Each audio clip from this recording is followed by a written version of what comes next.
네, 여러분 안녕하세요. 성장하는 교회는 아름답다. 두 번째 시간 시작하겠습니다. 먼저 마가복음 4장 26절부터 있는 말씀을 보겠습니다. 또 가라사대 하나님의 나라는 사람이 씨를 땅에 뿌림과 같으니 저가 밤낮 자고 깨고 하는 중에 씨가 나서 자라되 그 어떻게 된 것을 알지 못하느니라. 땅이 스스로 열매를 맺되 처음에는 싹이요 다음에는 이삭이요 그 다음에는 이삭에 충실한 곡식이라. 열매가 익으면 곧 낫을 대나니 이는 추수 때가 이르렀음이니라.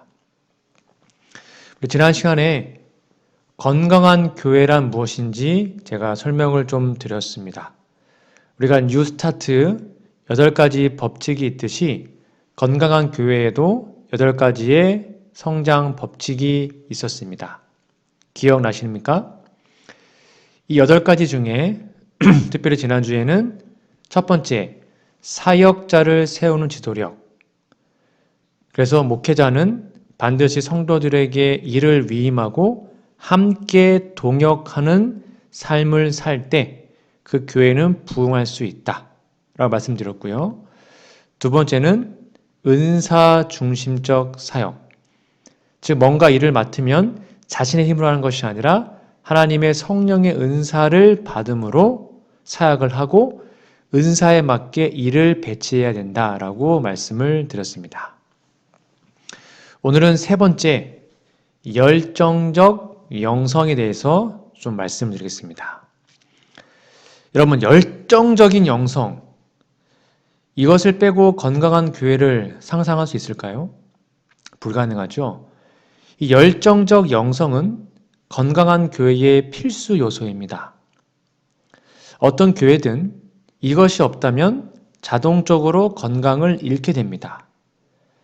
그러나 너무도 자주 역사를 통틀어 기독교 교회들은 이러한 영적인 기관이 되는 일에 실패했습니다. 이 문제는 사도 요한이 에베소에 있는 교회를 향해 처음 사랑, 즉 첫사랑을 잃어버렸다 라고 선언했을 당시의 1세기 말부터 서서히 나타나기 시작했습니다.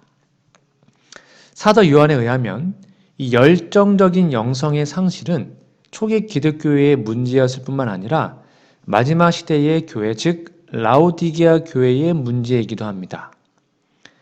아마 우리가 너무나 잘 아는 재림 성도로서 우리는 요한계시록 3장 14절부터 22절에 라오디게아 교회의 특성을 자주 인용하고 새겨왔습니다. 한 번 더 볼까요? 라오디게아 교회의 사자에게 편지하기를 아멘이시요 충성되고 참된 증인이시요 하나님의 창조의 근본이시니가 가라사대 내가 내 행위를 아노니 내가 차지도 아니하고 더없지도 아니하도다. 내가 차든지 더없든지 하기를 원하노라. 열정적인 영성이 필요하다는 겁니다. 내가 이같이 미지근하여 더없지도 아니하고 차지도 아니하니 내 입에서 너를 토하여 내치리라. 내가 말하기를 나는 부자라 부유하여 부족한 것이 없다 하나 내 곤고한 것과 가련한 것과 가난한 것과 눈먼 것과 벌거벗은 것을 알지 못하도다. 내가 너를 권하노니 내게서 불로 연단한 금을 사서 부유하게 하고 흰 옷을 사서 입어 벌거벗은 수치를 보이지 않게 하고 안약을 사서 눈에 발라 보게 하라. 물은 내가 사랑하는 자를 책망하여 징계하노니 하나님 우리를 사랑하시기 때문에 책망하십니다. 그러므로 내가 열심을 내라 회개하라. 여러분 회개도 열심 있는 사람이 하는 것입니다. 열심을 내야 회개할 수 있습니다. 볼지어다 내가 문 밖에 서서 두드리노니 누구든지 내 음성을 듣고 문을 열면 내가 그에게로 들어가 그로 더불어 먹고 그는 나로 더불어 먹으리라. 이기는 그에게는 내가 내 보좌에 함께 앉게 하여 주기를 내가 이기고 아버지의 보좌에 함께 앉는 것과 같이 하리라. 귀 있는 자는 성령이 교회들에게 하시는 말씀을 들을지어다. 아멘. 여러분, 미지근함의 병폐는 열정적 영성의 완전한 반대입니다. 마지막 시대의 하나님의 교회, 특별히 라오디 교회의 특성 중 하나는 뜨뜻미지근한 것, 즉 열정적인 영성의 결핍입니다. 그래서 열정적 영성은 오늘날 교회의 필수 요소입니다. 여기서 우리가 주의해야 될 것은요, 단순히 그냥 영성이 아닙니다. 바로 열정적인 영성입니다. 라오디게아 교회도 영성이 있었습니다. 그러나 그들이 빠뜨린 것은 열정이었습니다.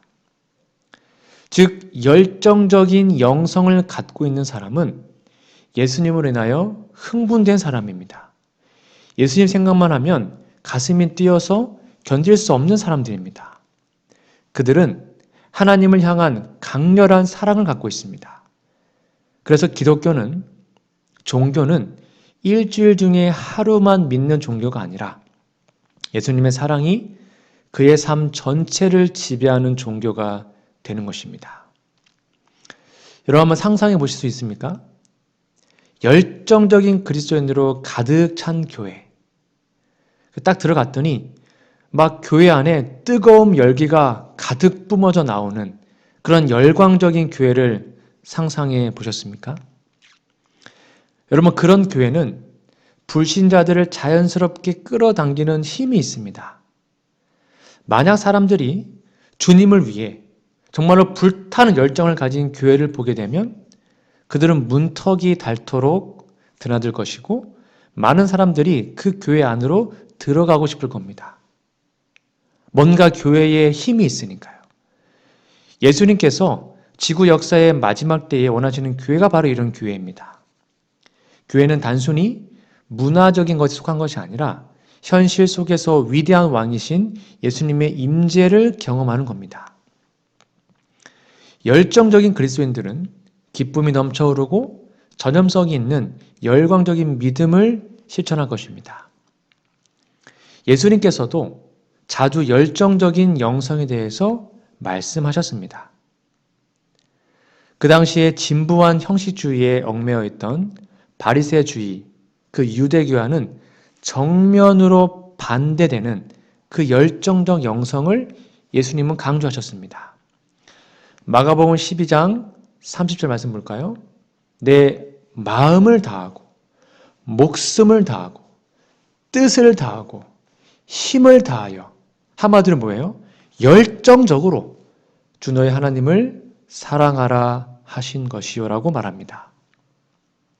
하나님을 사랑하되 마음을 다하고 목숨을 다하고 뜻을 다하고 힘을 다하여 열정적으로 사랑하라고 말합니다. 예수님께서는 우리가 단순히 주님을 사랑하는 것이 아니라 열정적으로 사랑하기를 원하십니다. 사람들이 예수님과 함께 시간을 보낼 때 그들의 마음은 이 열정적 사랑으로 넘쳤죠. 그들은 서로 이런 얘기를 나눴습니다. 엠마오로 가는 두 제자 이야기 아시죠? 그들이 예수님과 함께 교제하고 걸은 후에, 예수님의 말씀을 들은 후에 이렇게 고백합니다. 저희가 서로 말하되 길에서 우리에게 말씀하시고 우리에게 성경을 풀어주실 때에 우리 속에서 마음이 뜨겁지 아니하더냐. 마음이 뜨거워지는 것입니다. 예수님뿐만 아니라 베드로를 포함한 초대교회의 여러 사도들, 그들 또한 서로에 대한 사랑이 퍼지는 것의 필요성을 지속적으로 지지했습니다. 베드로전서 4장 7절 8절입니다. 만물의 마지막이 가까이 왔으니 그러므로 너희는 정신을 차리고 근신하여 기도하라. 무엇보다도 뜨겁게 서로 사랑할지니 사랑은 허다한 죄를 덮느니라. 어떻게 사랑하래요? 열정적으로요. 뜨겁게 서로 사랑하라고 권면합니다. 단순한 사랑이 아닙니다. 열심히 하는 사랑입니다. 이것이 바로 열정적인 영성이죠. 예수님과 서로를 향한, 교인들 서로를 향한 이 열정적 사랑으로 인해 예수님을 따르는 이들의 삶 속에는 진정한 기쁨이 나타날 수밖에 없죠. 빌립보 4장 4절입니다. 주 안에서 항상 기뻐하라. 내가 다시 말하노니 기뻐하라. 정말 열정적인 사랑이 그 영성이 우리 안에 회복된다면 우리도 이러한 삶을 살 수 있지 않겠습니까? 열정적인 사랑은 진정한 행복과 만족을 소유한 그리스도인을 생성할 것입니다. 이것이 바로 신약 성경에 나타나 있는 성경적인 기독교인의 삶의 핵심입니다. 초대교회 기독교인들처럼 초기 재림교인들은 그들의 희망의 중심에 그리스도의 재림이 있었으며 열정적인 그리스도의 생활을 강조했습니다. 화인 여사는 그 당시 재림교인들이 이러한 열정적인 영성을 이해하는 데 돕도록 말씀을 전했습니다. 이 말씀을 우리 삶에도 좀 적용해 볼까요? 정로의 계단 58페이지입니다. 누가 마음을 지배하는가? 우리의 생각이 누구에게 있는가? 우리가 누구에 대하여 말하기를 좋아하는가? 여러분 어떠십니까? 우리의 가장 열정적인 애정과, 여기도 열정이 나오네요. 우리의 최대의 정력을 누가 지배하고 있는가? 우리가 그리스도께 속한 사람이라면, 참 우리가 그리스도인이라면 우리의 생각은 그에게 있을 것이요. 그를 생각함이 우리의 가장 즐거움이 될 것이다. 그리고 우리의 모든 소유와 우리의 몸을 다 그에게 바치게 될 것이다. 우리는 그의 형상을 입고 그의 정신을 나타내며 그의 뜻을 행하여 범사에 그를 기쁘시게 하기를 원할 것이다. 우리의 가장 열정적인 애정과 우리의 마음은 지금 어디에 있습니까? 기도는 하나님을 사랑하는 영혼에게 더 이상 무거운 짐이 되지 않고 기쁨이 될 것이며 힘의 근원이 될 것이다. 우리의 마음은 하나님께 머무를 것이며 우리는 우리의 매일의 삶을 통하여 보라 세상 죄를 지고 가는 하나님의 어린 양이로다라고 말하게 될 것이다. 우리의 마음속에 영성이 살아나면 이러한 삶이 된다는 것입니다. 하나 더 볼까요?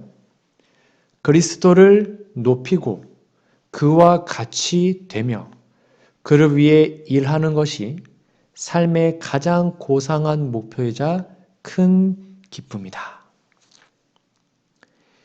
이런 모든 것들이 바로 열정적인 영성을 가진 사람들의 삶의 열매입니다. 성경과 예언을 실 글 어디에도 영성과 열정과 기쁨을 상실한 그리스도인들을 찾을 수 없습니다. 진정한 기독교가 실행되고 있는 곳이라면 엄청난 기쁨을 맛볼 수 있습니다. 진정한 신앙은 열정적 사랑과 기쁨이 없을 수 없습니다. 열정적인 신앙이 재림교인의 삶, 우리의 경험의 중심에 있어야 합니다.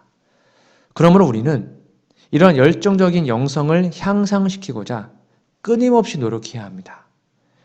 내가 말이야 왕년에는 말이야 이거 아무 의미 없잖아요. 근데 옛날에 그렇게 뜨거웠으면 뭐합니까? 지금 우리의 모습이 진짜 모습 아닙니까? 그리고 그 열정적인 영성은 매일 성장합니다. 마치 에녹처럼 말이죠. 에녹은 어떤 사람이었습니까? 300년 동안 하나님과 동행했잖아요. 이런 말씀이 있습니다.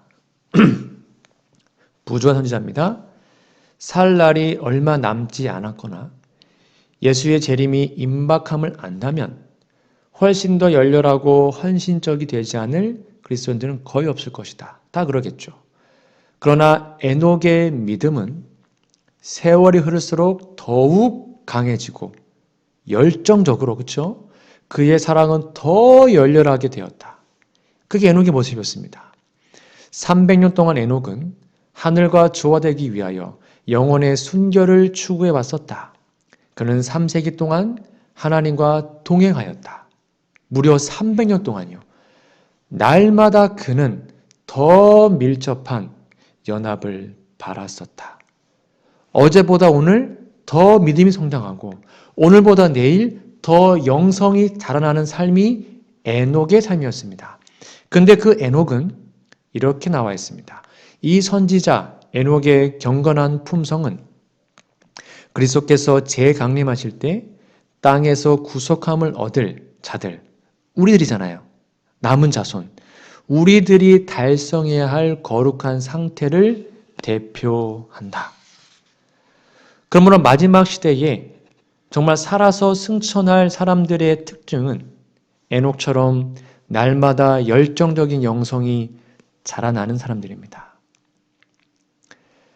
여러분, 사실 우리 재림교인들에게 예수님과 함께 보내는 시간은 정말 소중합니다. 안식일의 목적 자체가 뭡니까? 일주일에 하루라도 온전히 예수님과 하루를 보내자. 주중에 개인적인 경건의 시간과 말씀 보고 기도하는 게 이어지고 그렇게 안식일을 맞이했을 때 우리는 진짜 안식일을 경험할 수 있지 않습니까? 하지만 슬프게도 어떤 재림교인들은 안식일 기쁨보다 좀 짐으로 다가오는 경우가 있는 것 같습니다. 여러분, 그러나 기억하세요? 우리가 안식일을 맞이하여 지키는 모습 그 자체가 우리의 영적인 열정과 사랑을 나타내는 지표가 될 수 있습니다. 우리가 안식일에 생활하는 모습이 우리의 영성의 지표가 될 수 있다는 것입니다. 그렇다면 우리의 교회는, 여러분들의 교회는 안식일 예배 때 그 교회의 분위기는 어떠합니까? 찬미 소리는? 아멘 소리는? 기쁨의 소리는 과연 교회에 어떻게 나타나고 있습니까? 예수님과 시간을 보내는 것이 부담이 된다면 열정적인 영성이 부족하다는 것을 나타내고 있음을 기억하셔야 합니다. 마가복음 3장 13절 말씀 볼까요? 또 산에 오르사 자기의 원하는 자들을 부르시니 나아온지라. 이에 12를 세우셨으니 예수님이 12 제자를 선택한 이유가 나와 있습니다. 잘 보셔야 됩니다. 이에 12를 세우셨으니 이는, 그 이유는 첫 번째, 자기와 함께 있게 하시고 그 다음에 또 보내사 전도도 하며 귀신을 쫓아내는 권세도 있게 하려 하심이라라.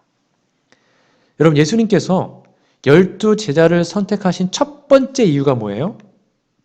함께 있는 것입니다. 예수님과 함께 있는 것입니다.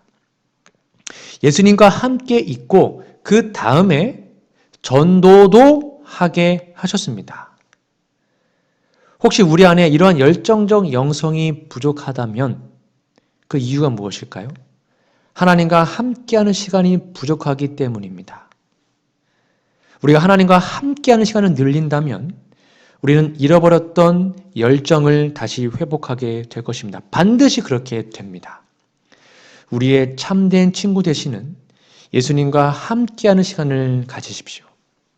잃어버린 사랑에 다시 불을 붙이고 우리의 연민 어린 구세주와 함께하는 시간을 즐거워하시기 바랍니다.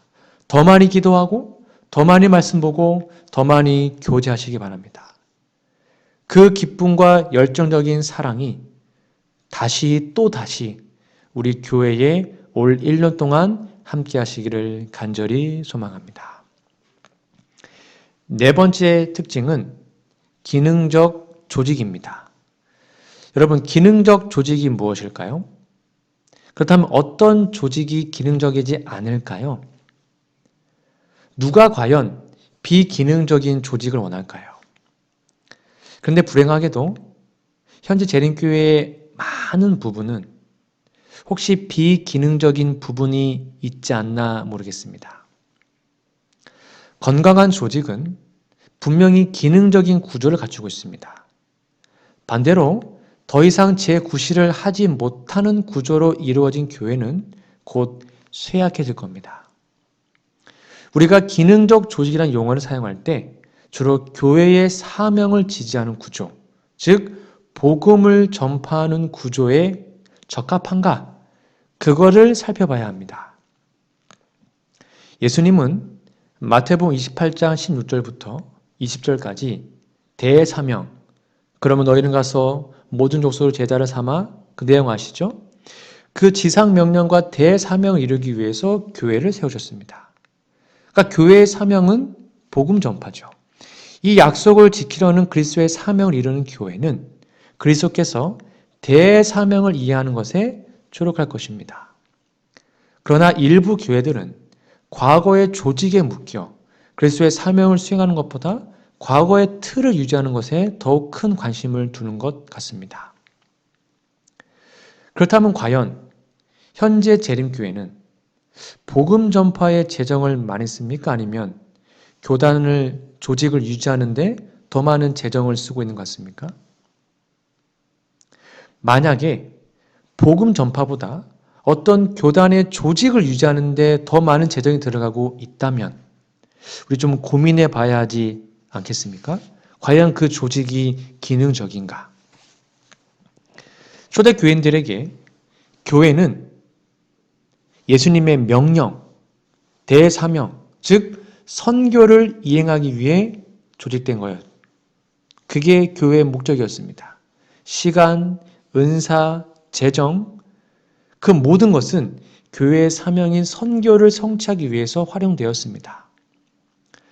그러므로 교회의 조직적인 구조가 먼저 존재하고 그 조직을 위해 선교를 마친 것이 아닙니다. 교회의 선교와 사명을 촉진시키기 위해 조직이 생겨난 겁니다. 다시 말하면 선교를 좀 더 효율적으로 잘할 수만 있다면 지금의 조직을 바꿀 수도 있는 유연함이 있어야 하는 것입니다. 때로는 합회를 축소할 수도 있고 합회를 나눌 수도 있는 것이죠. 우리가 정말로 선교 동력을 얻을 수만 있다면. 그런 일들이 초창기 재림교회에 일어났습니다. 교회의 사명이 이해가 되면 교회 조직은 그 사명을 이루기 위해 체제를 갖췄습니다. 예를 들면 초기 재림교인들은요, 모든 교회 담임 목사가 상주하는 것을 필요하지 않았습니다. 왜냐하면 평신도끼리 서로 간증 나누고 교과 공부함으로 신앙을 유지했기 때문입니다. 스스로 자립했습니다.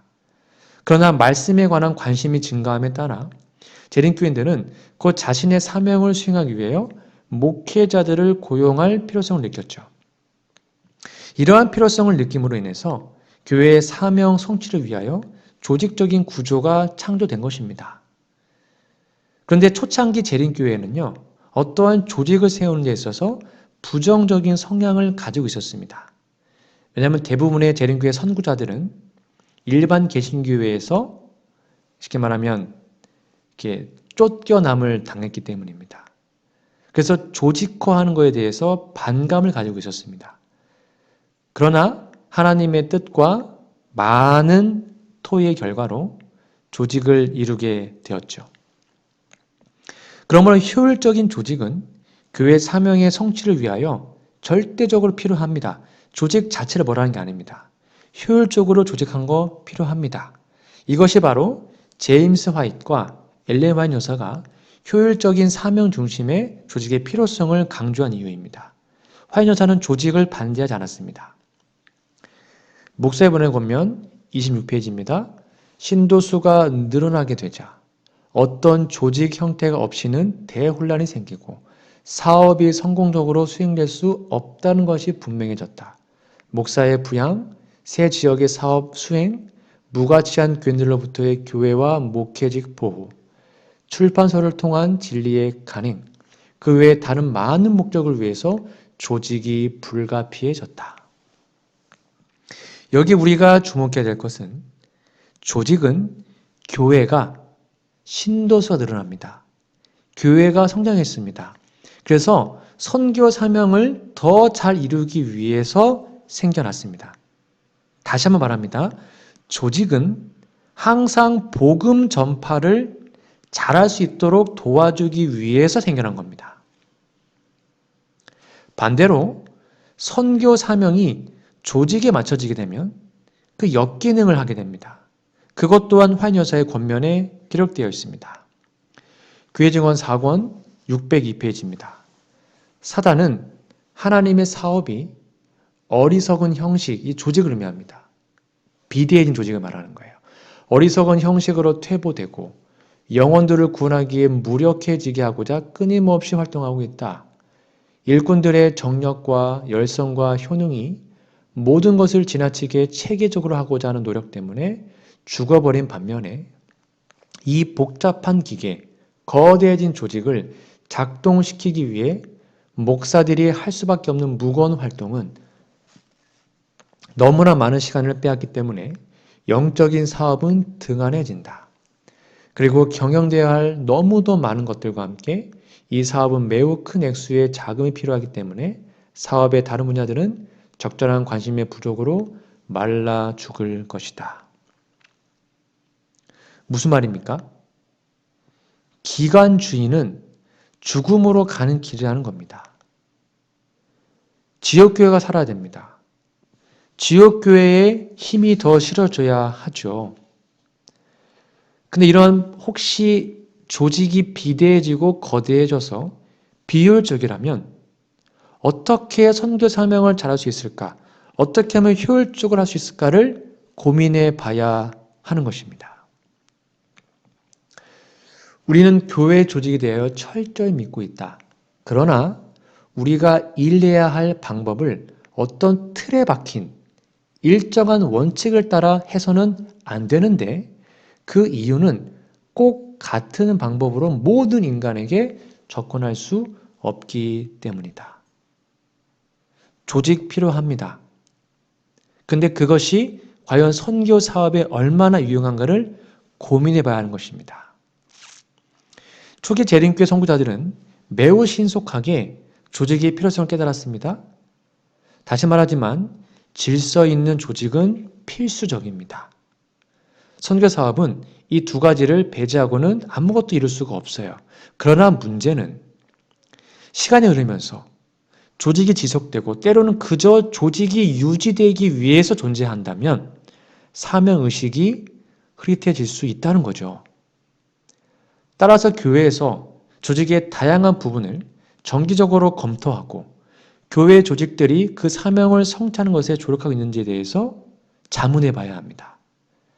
과연 우리 교회의 조직과 정책들이 예수님의 사명, 즉 복음을 전파하는 데 효과적인가? 이거를 검토해 봐야 하는 것입니다. 때로는 교회는 교회의 교리와 조직의 구조를 혼동합니다.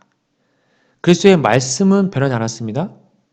그러나 말씀을 표현하는 방법과 그것을 뒷받침하는 조직 구조의 형태는 사명을 달성하기 위해서 지속적으로 조정될 필요가 있죠.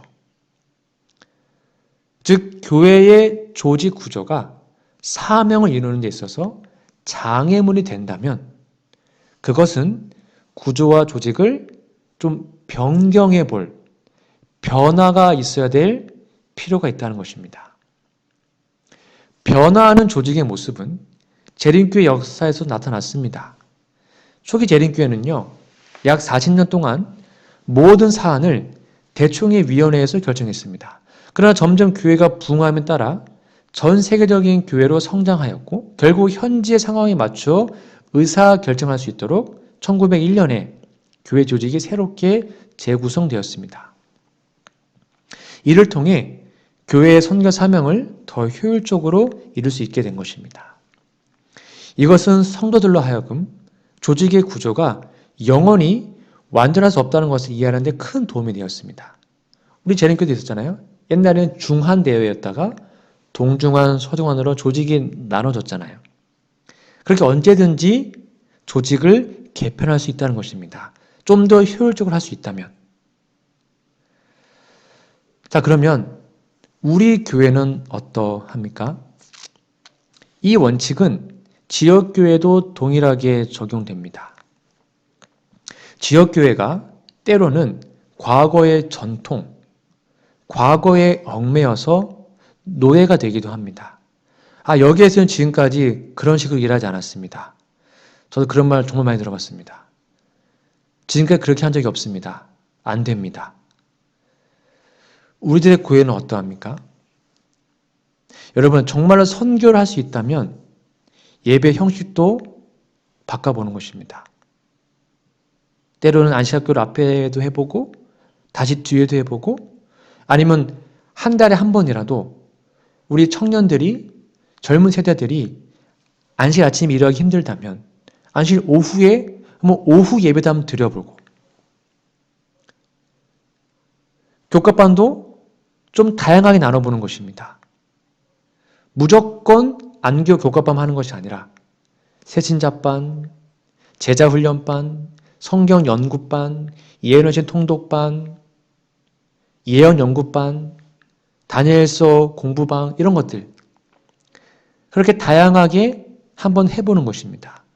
무슨 얘기를 해도 어떤 건의를 해도 무조건 안 된다고 하는 것이 아니라 긍정적으로 토의하고 그것이 선교 사업에 도움이 된다면 과감하게 변해보는 것입니다. 우리의 교회의 모습은 어떠합니까? 소그룹이 있다면 그 소그룹도 교회 목사가 2명, 3명 있다면 몇 명씩 위임하고 나눠보고 여러분의 교회의 조직은 어떠합니까? 선교부, 도로가회, 안식일학교, 문서전도부, 보건절대부, 집사회, 장로회 과연 그러한 모든 조직들이 기능적으로 선교 사업을 잘 하고 있습니까? 아니면 그저 예전에 뽑았으니까 그냥 전통적인 방법으로 이어지고 있습니까? 이런 전통주의에 혹시 얽매여 있다면 여러분 조직은 변할 수 있습니다. 기능적으로 바뀔 수 있습니다. 아니 바꿔야 합니다. 그것이 선교 사업에 도움되지 않으면 과감하게 변화를 이룰 수 있어야 합니다. 그래서 건강한 교회는 예수님의 사명을 완수하기 위해서 지속적으로 교회의 구조를 조정하는 재림교회의 유산과 조화를 이루어 보는 것입니다. 선교 사명을 위해 뼈를 깎는 노력으로 변화해 봅시다. 좀 더 기능적인 조직으로 탈바꿈할 수 있도록 변화해 봅시다. 그것이 우리의 교회가 건강하게 살 수 있는 방법이라고 생각합니다. 오늘 2가지를 함께 말씀드렸습니다. 열정적인 영성을 갖기 위해 하나님과 교제하고 우리 마음속에 정말 뜨거운 믿음이 회복될 수 있도록 하나님께 열렬히 간구하는 우리 모두가 되기를 소망합니다. 그리고 기능적 조직, 오직 선교를 위해서 교회가 부흥하고 발전할 수 있다면 과감히 변화시켜보고 또 변경시켜보고 그렇게 개혁할 수 있는 그런 과감한 진행이 우리 교회 안에 있기를 간절히 소망합니다. 그리하여 우리 교회가 이러한 건강한 교회의 특성들이 회복되는 1년 되시기를 간절히 바라며 말씀을 마치겠습니다. 함께 기도하겠습니다. 우리들의 하늘아버지, 하나님의 교회에 우리 교회에 열정적인 영성을 갖고 싶사오니 하나님의 귀한 성령을 선물로 주셔서 우리 모든 성도들이 열정적인 영성을 갖도록 도와주시고 오직 선교를 위해서 우리의 조직이 혹시 변화될 필요가 있다면 과감하게 변화시킬 수 있는 그러한 마음도 허락하여 주시옵기를 예수님의 이름으로 간절히 기도합니다. 아멘.